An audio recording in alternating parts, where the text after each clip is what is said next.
Hello, Sacral Beauties. Welcome to the She Sacral podcast, where we focus on burnout recovery through the power of sacred pleasures. If this is your first time tuning in and you're new to understanding personality types, then be sure to tune into the first episode of this series so that way you can get a deeper understanding of how this all works out.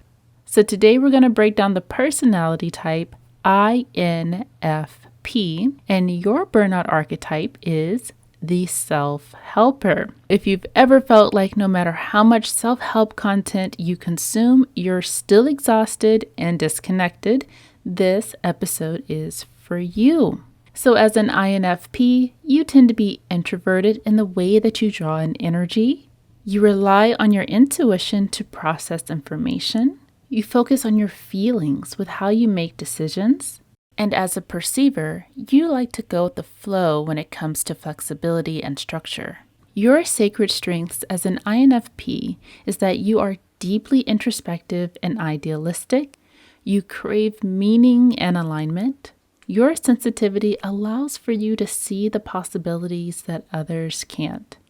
Celebrate that, take a deep breath, because your heart is your superpower. But what happens when your quest for meaning and purpose becomes a spiral of fixing yourself? Some signs that your personality could be running you into burnout may look like binging on self-help books, courses, and podcasts, but never feel like you're enough. You might tend to isolate yourself when you feel misunderstood, and you constantly feel like something is quote-unquote wrong with you, even when you're just tired. A few clues that your body will send you when it feels overwhelmed can show up as anxiety, poor sleep, and hormonal fluctuations like PMS and fatigue. Now, I want to take a quick pause because a lot of this information can feel super overwhelming. Click the link down below, which is going to take you to a free burnout pattern quiz, and that's going to get nice and specific for you to figure out what is really causing your burnout. The thing about INFPs is that burnout tends to hide under the beautiful disguise of self-improvement. From the outside, it can look like you're thriving, reading and learning, journaling, meditating, always working on yourself. But under the surface, your nervous system could be stuck in freeze and fawn mode. Freeze is the overthinking loop. You get so caught up in analyzing your patterns and studying new methods and searching for the quote-unquote answer that you never actually integrate what you've learned. Your body starts to feel heavy, your mind feels full, but you can't quite move forward. Fawn shows up as performing improvement, making it clear to others that you're trying, you're growing, you're doing the work so that you can feel worthy of love and approval. It's not manipulation, it's survival. And most people that don't have this type of survival coping mechanism will often see it as a conscious decision and a form of manipulation, but it is truly a way of surviving. I think a lot of times we forget how much a sense of belonging and love is a form of preservation for ourselves. Even if we think back to millions of years ago, being alone and not having the protection of others, if a predator were to approach you or something else was going on, if you're the only one doing everything, your chances of survival is much lower. So that's why it is a form of survival. So this is why the survival mechanism can come up, especially if love and approval and belonging is really important for you. Somewhere deep down, you've learned that showing effort is safer than showing rest.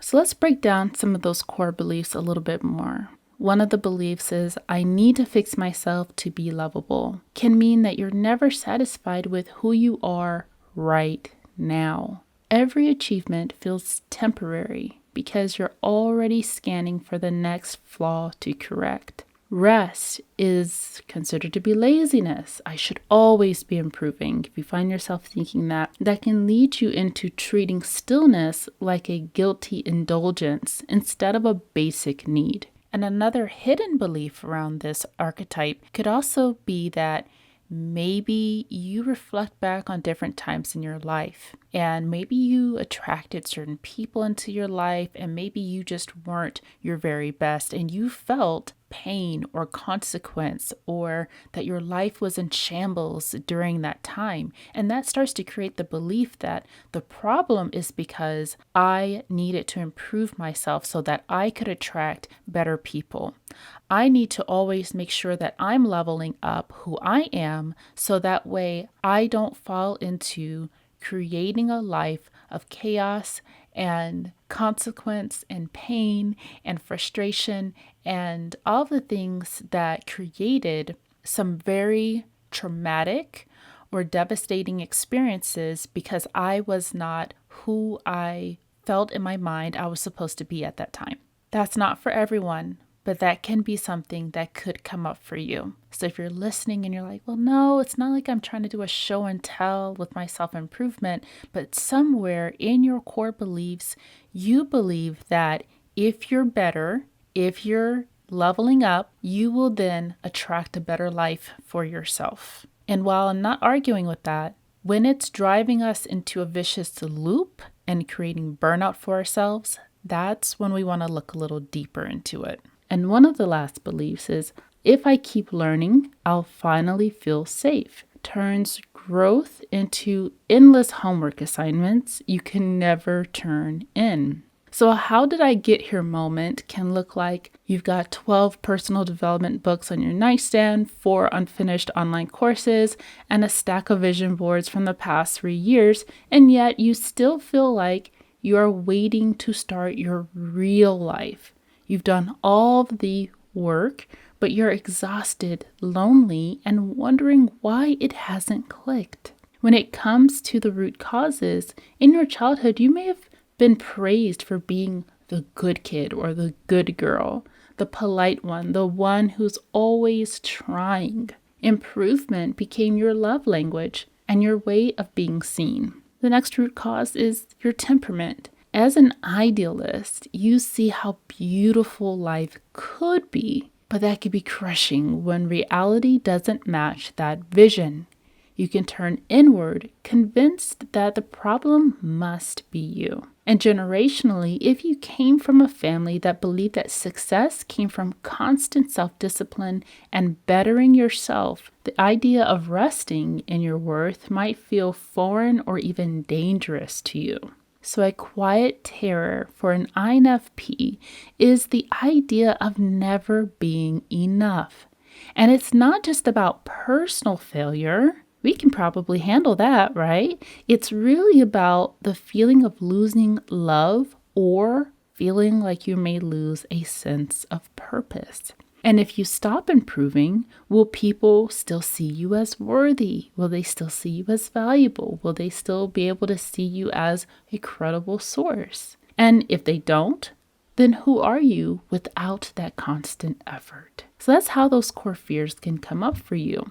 And that can feel kind of addictive, honestly, to always feel like you're improving yourself. Maybe you even have this vision in your mind of who you think you should be, how you think you should look, your potential in yourself. But somehow there seems to be a disconnect, right? And it doesn't mean that we can never reach this particular vision, but it seems like sometimes that goalpost always gets moved. And then it also seems like we don't allow for ourselves to be present for when life happens and it's not that vision, when it's not so glamorous, and we have to sacrifice something. Something's got to be sacrificed. And so for you, what is that sacrifice? A lot of times it's going to be self-care. And when that self-care is sacrificed, that's going to create something else that we see and we're like, oh, I don't look how I want to look. Or maybe it's not self-care. Maybe you have to end up sacrificing some aspects of your business if you have a business, or some aspects of work, or whatever it is,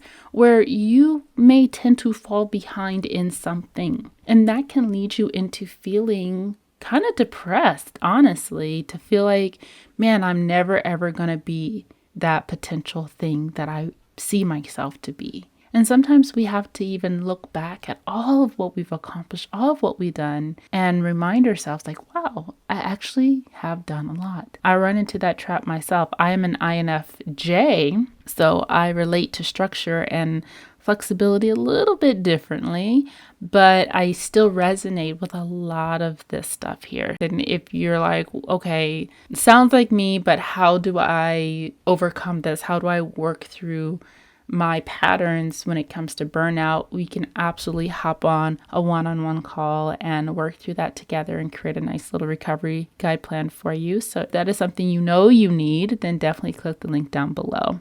Okay, so we broke all of that down from a mental standpoint, but what about our bodies, right? Diving back into some of those physical signs that can show up for you when you are going into burnout can look like racing thoughts, insomnia, and cortisol overload. And again, I say this in every episode, but when our cortisol is really, really high, this can create irregular cycles, mood dips, and totally mess up our hormones. When it comes to your sacral energy, pleasure dries up because life becomes this constant checklist of self-improvement. We're not actually able to just enjoy life and have fun and just be and feel good. We're just always looking at ourselves through the lens of fixing. So some burnout habits that are pretty common for this personality type can look like obsessively consuming self-help content, but without taking action.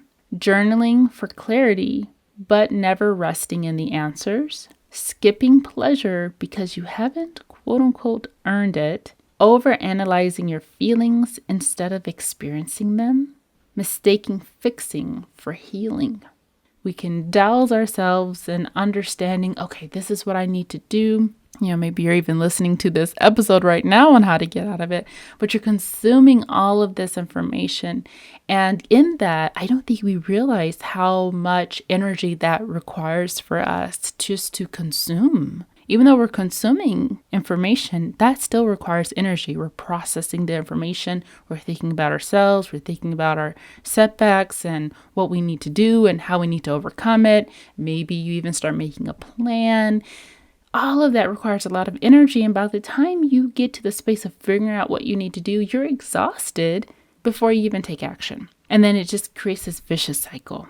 So I want to give you a little micro ritual that you can start doing to swap the fixing mentality for nourishing. Replace one improvement task with a pleasure ritual today. Maybe it's journaling for joy. Maybe it's reading a good book. Maybe it's a candlelit bath. Maybe it's dancing, whatever it is where you are not trying to improve yourself at the end of the day. That's going to be for you. That's a way that we can swap that fixing energy for nourishing energy. And then another thing you could do is just take 10 minutes of just being, right? Just chilling out, sitting with some soft music and affirming to yourself that I am enough as I am. Nothing is wrong with craving growth. Growth is great, right? Maybe we've even seen people in our past that didn't grow at all. And that's like really scary to see. And we're seeing them kind of stuck in the same space. And it's like, whoa, like you are literally stuck from 20 years ago and you're not improving, you're not growing. We could have a real fear around that. But healing doesn't mean fixing. It means softening into who you already are. And I think every day we're learning who that actually is. And if you need some extra guidance, or if you're really looking to dive into a sacred pleasure journey, you can activate your 30 days of pleasure rituals at shesacral.com. And remember, your worth is not a project, it is already whole.